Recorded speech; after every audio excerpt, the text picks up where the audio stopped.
Good morning students. मैं राजकुमार सैनी आप सभी छात्रों का राजस्थान अकेडमी चूरू द्वारा संचालित इस ऑनलाइन पाठ्यक्रम में हार्दिक स्वागत करता हूं। बच्चों, जैसे कि हमारा टॉपिक चल रहा था, हमने आज अपना जो न्यू टॉपिक है वो स्टार्ट करें और परसेंटेज वाला जो टॉपिक था हमारा वो पिछले वीडियो में कंप्लीट हो गया था। आज हम स्टैटिक्स एंड प्रोबेबिलिटी के बारे में पढ़ेंगे। आज हमारा टॉपिक रहेगा स्टैटिक्स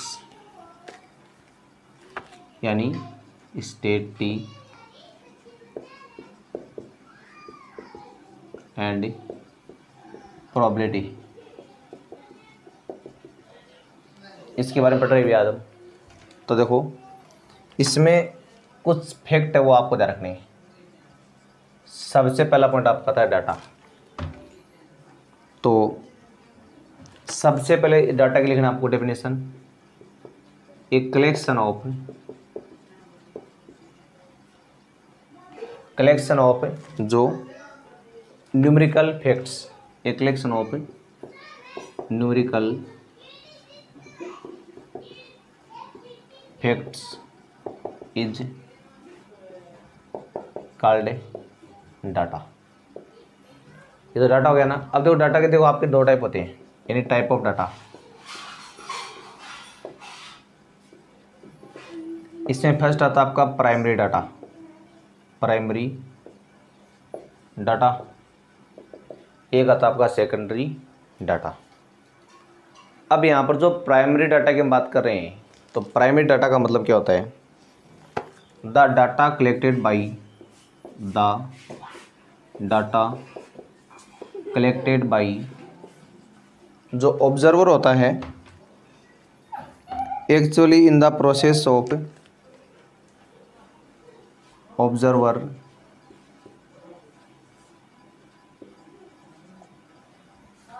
इन एक्चुअली, मतलब जो डाटा ऑब्जर्वर खुद कलेक्ट करता है वो कहलाते हैं आपके प्राइमरी डाटा। एक होता है आपका सेकेंडरी डाटा। अब सेकेंडरी जो डाटा होते हैं आपके, जो प्राइमरी डाटा पे क्या होते हैं, डिपेंडेंट होते हैं, जिनको ऑब्जर्वर खुद कलेक्ट नहीं करता है, जबकि वो किस पर डिपेंडेंट होते हैं? प्राइमरी डाटा पर। यानी the data which is already collected, यानी जो डाटा पहले कलेक्टेड कर लिए गए हैं बाई अदर पर्सन,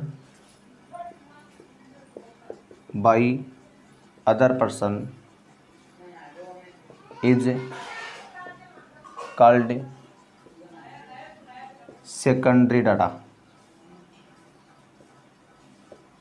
यानी कोई थर्ड पर्सन उसने वो डाटा पहले कलेक्ट करके और उन डाटा की सहायता से आप कोई और डाटा तैयार करते हैं, तो वो आप क्या कहलाते हैं? Secondary data.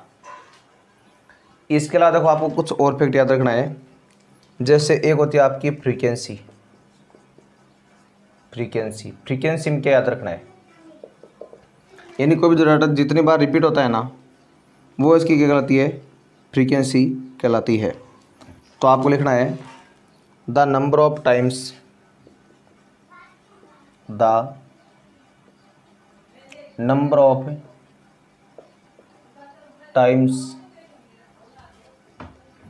A particular observation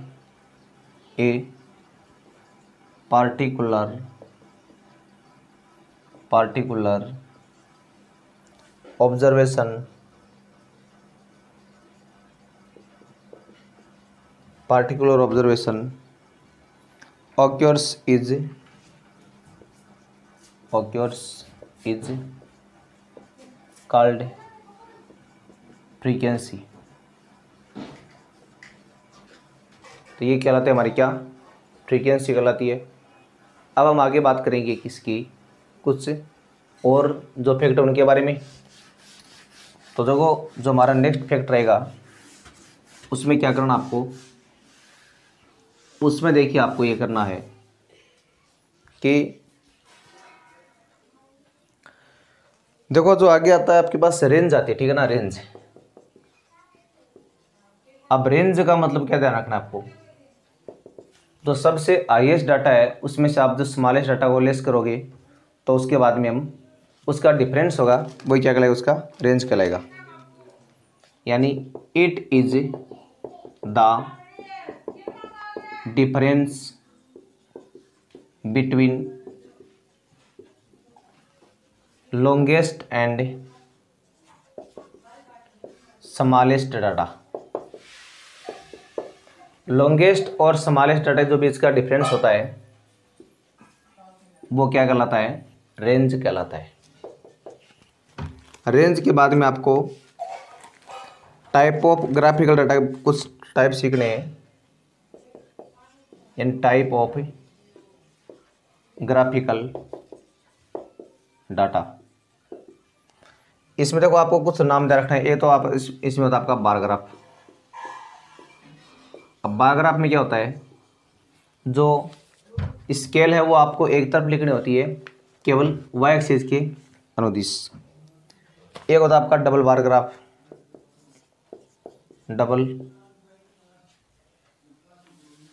double bar graph. इसमें आपका देखो डबल बार ग्राफ में डबल डाटा एक साथ चलते हैं। थर्ड जो हम बात कर रहे हैं किसकी, हिस्टोग्राम के बारे में। देखो वैसे जो बार ग्राफ आएगा ना उसका देखो डायग्राम कुछ इस तरह से आएगा। ये मान लो आप, जिससे अक्स है ये मान लो भाई है, ये मान लो इससे स्टार्ट आ गया कोई, फिर मान लो ये आ गया। और जो डबल बार ग्राफ होगा उसमें क्या होगा, आपका डाटा इस तरह से आएगा। जैसे मान लो यहाँ पर डाटा आया ये, इसी तरह मान लो हमारे पास सेकंड डाटा ये आ गया, फिर मान लो ये डाटा आया कोई और दूसरा, फिर मान लो नेक्स्ट ये आ गया। तो ये क्या होता है, आपका डबल बार ग्राफ होता है। उसके देखो बाद में आपको हिस्टोग्राम का याद रखना। हिस्टोग्राम देखो, हिस्टोग्राम में क्या होता है कि रेंज के रूप में जो रिटर्न आपके वो चलते रहते। कैसे, इस तरह से मान लो आप, जैसे ये पहले मान लो डाटा आ रहा है मेरे पास कोई भी है, बाद में इससे जुड़ा हुआ ये डाटा आ गया, फिर मान लो ये आ गया इधर, फिर मान लो ये आ गया, उसके बाद में ये डाटा आ जाएगा, उसके बाद में डाटा आ जाएगा। तो ये क्या कहलाते हैं, आपके हिस्टोग्राम कहलाते हैं। हिस्टोग्राम के अलावा आपको कुछ और जो बातें हैं वो देखनी है। जैसे एक आपका होता है इसमें पाई चार्ट होता है। पाई चार्ट, पाई चार्ट का मतलब क्या होता है, जो पाई चार्ट ग्राफ होता है उसमें आपको एक सर्किल के अंदर मतलब कुछ जो डायग्राम वो दिखाने होते हैं। जैसे मान लो ये सर्किल आपके पास इस तरह से, इस सर्किल में आप छोटे छोटे पार्ट दिखाएंगे इस तरह से। मान लो ये आ गया पहले एक तो आपका, फिर मान लो ये आ गया दूसरा, फिर मान लो थर्ड ये आ गया आपका, फिर मान लो फोर्थ ये आ जाएगा इस तरह से। तो ये सारे क्या कहलाते हैं, आपके पाई चार्ट के ग्राफ कहलाते हैं। इन सब के बारे में हम आगे अब नेक्स्ट बात करेंगे। तो आता आपका लाइन ग्राफ आता है 5वां पॉइंट। तो देखिए लाइन ग्राफ क्या होता है उसके बारे में आप और जान लो। लाइन ग्राफ जो होता है, लाइन ग्राफ, और लाइन ग्राफ में जो ग्राफ आएगा ना वो एक लाइनों के रूप में इस तरह से चलता हुआ आएगा, ऐसे। ये आपका होता है लाइन ग्राफ। इसके बाद में आपको देखो कुछ बातें और करनी है। Location of A point. अब कोई पॉइंट होता है उसकी लोकेशन आप किस तरह से दिखाएंगे, तो लोकेशन ऑफ ए पॉइंट। तो पॉइंट की लोकेशन दिखाने का आपको ऐसे मतलब 2D लेनी है। एक ये होती है एक्स एक्सिस, ये वाई एक्सिस होती है, यहाँ पर ओरिजिन 0 होता है। फिर देखो आपको यहाँ पर कुछ नंबर मान लो 1 2 3 ऐसे पॉजिटिव नंबर आएंगे आपके। इधर -1 -2 -3, इधर +1 +2 +3 -1 -2 -3। अब जैसे मान लो आप पास एक पॉइंट आ गया, मान लो आपको 2 3 पॉइंट लेना है, मान लो आपको 3 2 पॉइंट लेना है यहाँ पर। ही मान लो आपको क्या करना है, 3 2 पॉइंट को रिप्रेजेंट करना है।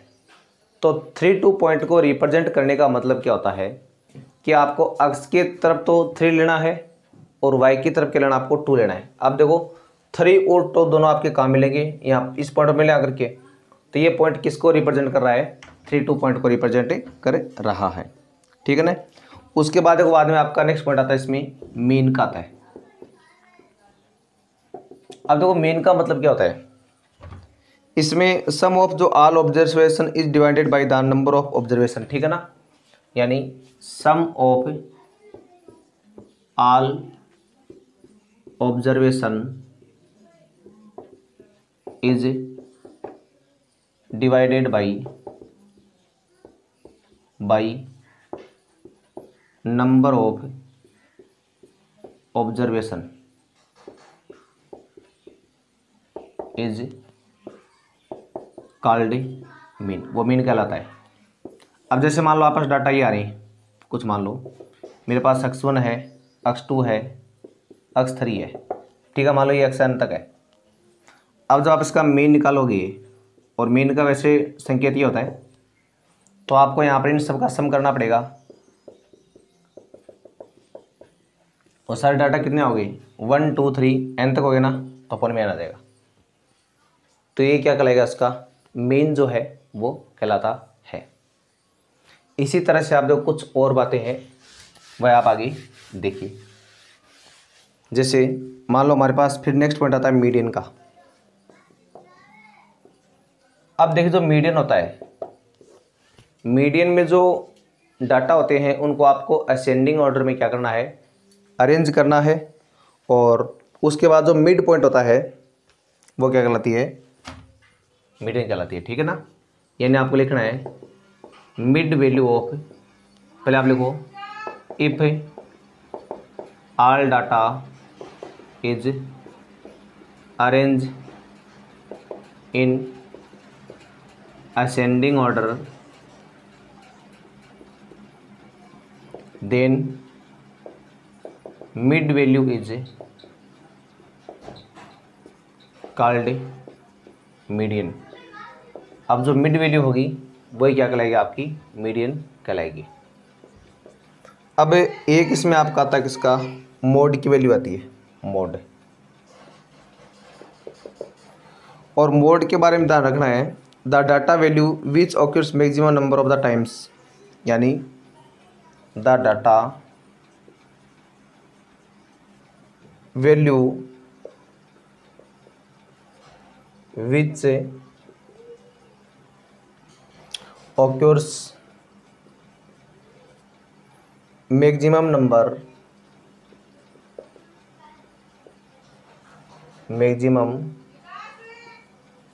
number of times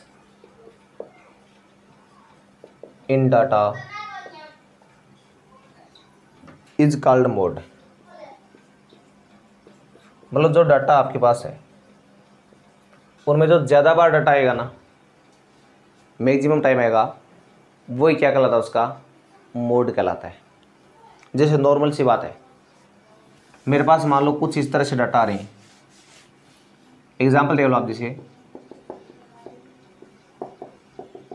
अब देखो एग्जाम्पल के द्वारा मैं आपको ये तीनों बातें एक साथ समझा दूंगा, मेन की, मोड की और मीडियन की।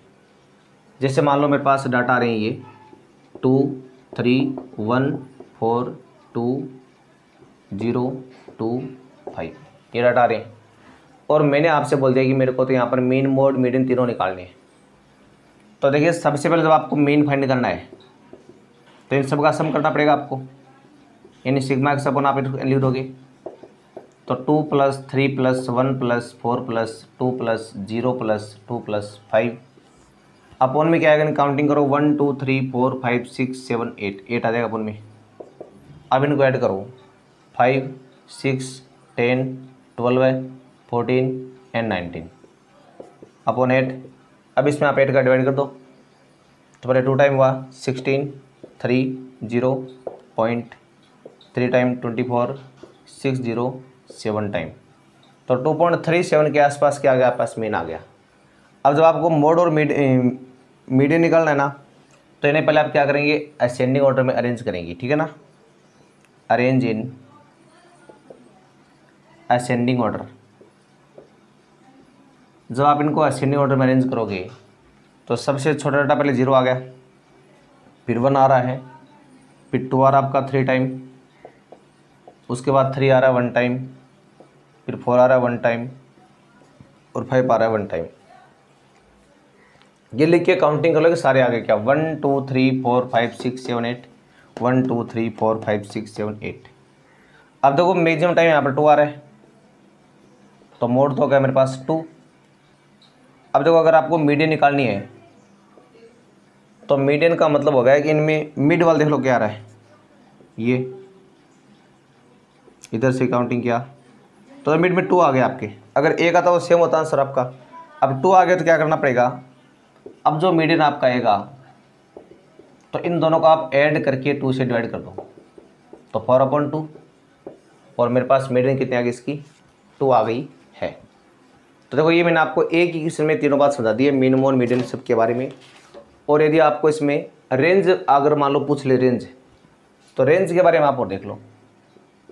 रेंज का मतलब यहाँ पर आई डाटा आपका 5 है, समारेट 0 है, तो कितना आएगा 5, तो रेंज की आ गई आपकी 5। तो आज के लिए बस इतना ही, बाकी बातें हम नेक्स्ट वीडियो में करेंगे। तब तक के लिए नमस्कार, धन्यवाद।